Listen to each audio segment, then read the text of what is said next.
ব্রিটেনে পার্টনারের সাথে সন্তান সহ থাকতে এসে ভয়াবহ অভিজ্ঞতার মুখোমুখি হন এক নারী। এক সন্তানকে হাসপাতালে সার্জারি করতে নিয়ে যাওয়ার আগে আর এক শিশুকে অন্য একজনের কাছে রেখে যান, কিন্তু শিশুটি পানিতে ডুবে মারা যান। শিশুটিকে স্থানীয় কাউন্সিল ফস্টার কেয়ার দিলে এভাবে মারা যাওয়ার ঘটনা ঘটত না বলে সরকারি তদন্ত রিপোর্টে বলা হয়েছে।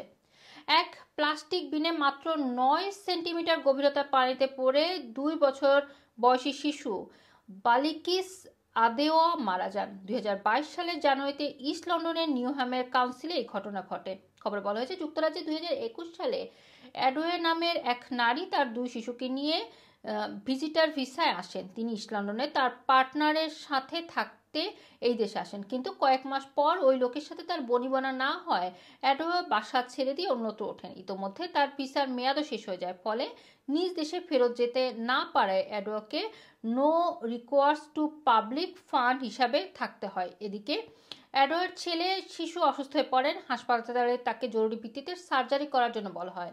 এই অবস্থায় তার 2 বছর বয়সী মেয়ে শিশু বালিকিসের জন্য ফস্টার কেয়ার দরকার হয়, কিন্তু নিউহ্যাম কাউন্সিল জানায় তিনি এনআরপিএফ সিস্টেমে এই দেশে থাকায় তাকে ফস্টার কেয়ার দেওয়া সম্ভব নয়। কাউন্সিল কর্তৃপক্ষ তাকে তার পরিচিত কারো কাছে সাপোর্ট নেওয়ার পরামর্শ দেয়। পরবর্তীতে অ্যাডওয়ে স্থানীয় একটি মসজিদের এক নারীর কাছে কেয়ার দেওয়ার জন্য বলেন এবং সেই নারী রাজি হন। ইস্ট লন্ডনের সিনিয়র করোনার গ্রাহেম জানান, ওই নারীর বাড়ির পেছনে একটি বাগান ছিল। বাগানে একা খেলার সময় হুট করে শিশুটি একটি প্লাস্টিকের পরিত্যক্ত বিনে পড়ে যান।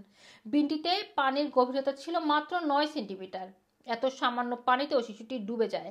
জানা গেছে যে এই যে তারা কোনো ফস্টার পায় না, এর আওতায় থাকায় এটি প্রথম কোনো শিশুর মৃত্যুর ঘটনা।